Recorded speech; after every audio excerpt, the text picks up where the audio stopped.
Avant de continuer, récapitulons les 3 premières phrases du décalogue qui ont été analysées jusqu'à maintenant. Je suis l'Éternel ton Dieu qui t'ai fait sortir de la terre d'Égypte, de la maison des esclaves. Tu n'auras point d'autre Dieu à ma face, tu ne te feras pas de statue ni image de ce qui se trouve dans les cieux en haut, de ce qui se trouve sur terre en bas, et dans les mers en dessous de la terre. Tu ne te prosterneras pas à eux et ne les serviras pas, car je suis l'Éternel ton Dieu, un Dieu jaloux, qui comptabilise la faute des pères sur les fils, jusqu'à la 3e et 4e génération, à ceux qui me haïssent, et fait le bien jusqu'à des milliers à ceux qui m'aiment et gardent mes commandements. Précisons que la 3e parole fait partie du 2e commandement, mais qu'elle a été présentée jusqu'à présent comme 3e parole, en raison de la longueur du paragraphe. Nous voici donc maintenant au 3e commandement, en hébreu, Lo tisa et Shem Hashem Elokecha lashav, ki lo yenake et asher yisa et shmo lashav. Traduction, tu ne prononceras pas le nom de l'Éternel ton Dieu en vain, car Dieu ne pardonnera pas à celui qui prononce son nom en vain. Nous remarquons d'emblée qu'il y a une répétition dans la phrase. Ne prononcera pas le nom de Dieu en vain, et qui prononcera le nom de Dieu en vain. En hébreu, Tisa et Shem Hashem lashav et Yisa et Shmo lashav. Disons que ce n'est pas une répétition, mais que les mots de cette phrase ont l'air d'avoir été volontairement employés à 2 reprises. La phrase aurait pu être formulée autrement comme « Tu ne prononceras pas le nom de Dieu en vain car il ne le pardonnera pas ». Mais la formulation de cette 3e parole est telle que les mêmes mots sont repris dans les 2 propositions de la phrase. Pourquoi ?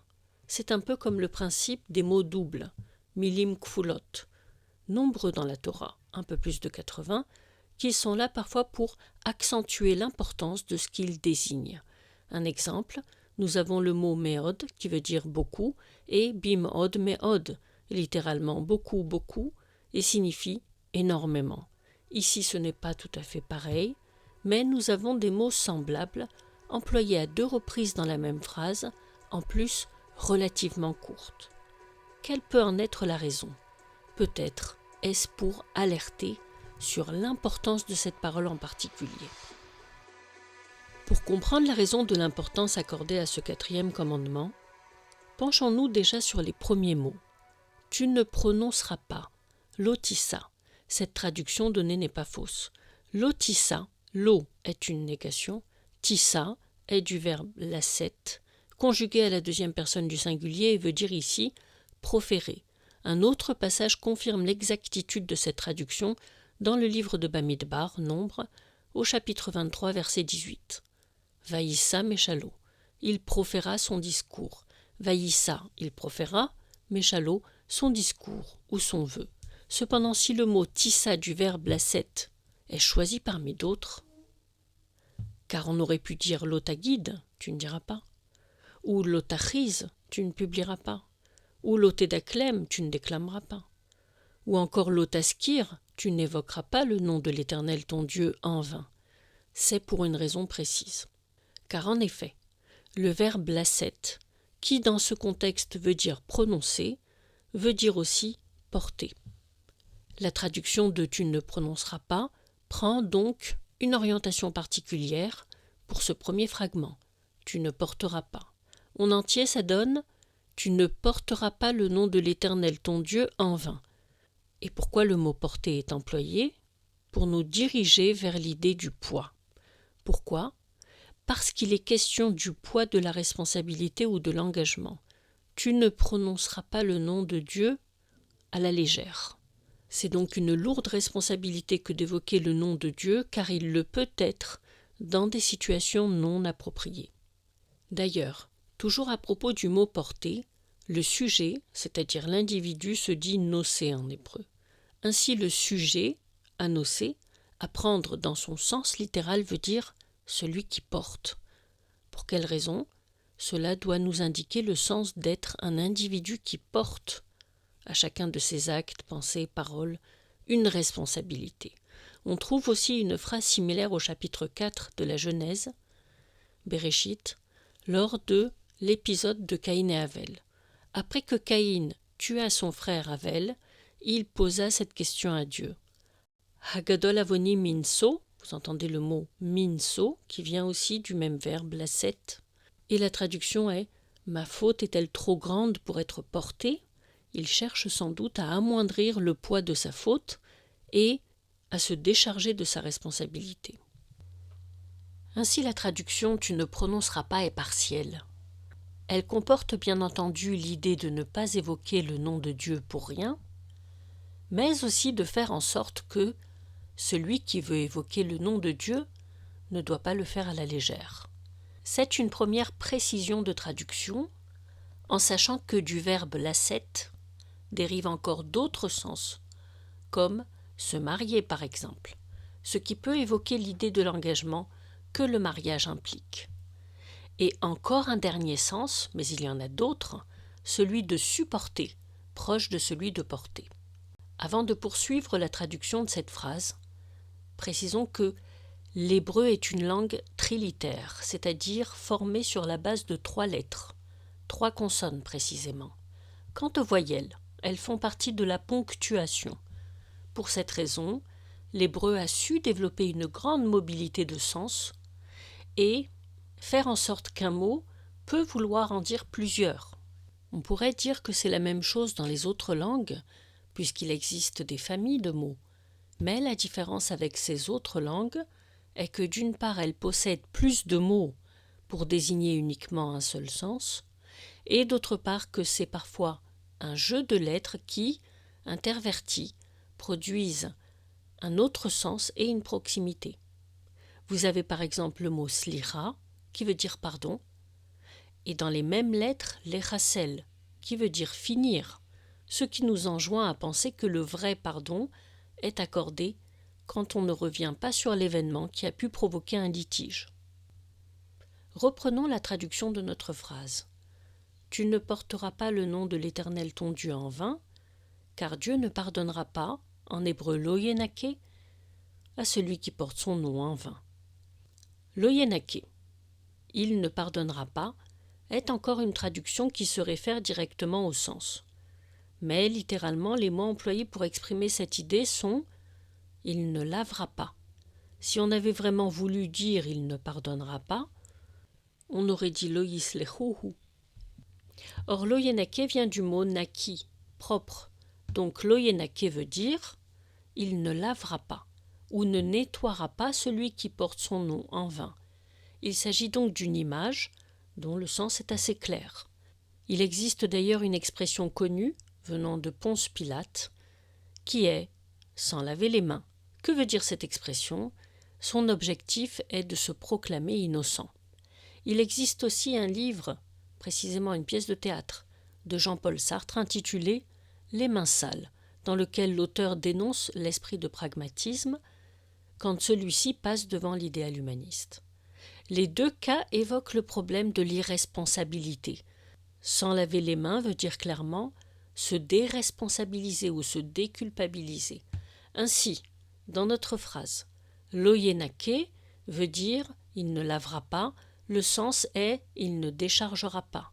Ça signifie donc que Dieu ne pardonnera pas ou ne verra plus la personne en question comme innocente et nette de toute salissure. D'ailleurs, si le mot laver est employé, ce n'est pas un hasard. C'est aussi pour nous évoquer la salissure, la tache indélébile, qui comme une souillure ne partira pas et surtout ne s'oubliera pas. Avec ces informations, voyons maintenant ce que donnerait une traduction plus littérale et pas directement interprétative. Tu ne porteras pas, dans le sens ne prononceras pas, le nom de l'Éternel ton Dieu en vain, car Dieu ne lavera pas, dans le sens ne pardonnera pas, à celui qui prononce son nom en vain. Jusque-là, quelques problèmes de traduction ont été résolus. Voyons maintenant en quoi cette parole est importante, particulière, et quel est son rapport avec les 3 premières phrases ou les 2 premiers commandements. Elle en est en somme une continuation directe. Reconnaître l'unicité de Dieu, ne pas sculpter d'idole ni d'image, ne pas se prosterner, Ne pas les servir pour se réclamer de la croyance en un seul Dieu est une étape importante, mais ce n'est pas tout. On peut se réclamer tel et agir en totale contradiction de ce que cela implique, et dire que c'est au nom du Dieu unique que l'on a agi de la sorte. Et ça, c'est un geste impardonnable. Ainsi, après l'assimilation des 2 premiers commandements, le 3e vient prévenir d'un éventuel problème, qui pourrait mettre en péril le projet monothéiste et rendre vains tous les efforts déployés pour atteindre cet objectif. Par conséquent, se réclamer du monothéisme nous enjoindra à prendre sur soi, d'où le mot tissa, qui veut dire porter.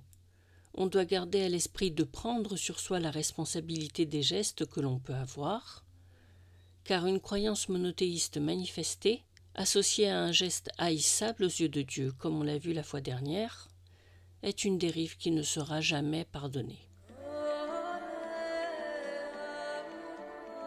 Le Ramban.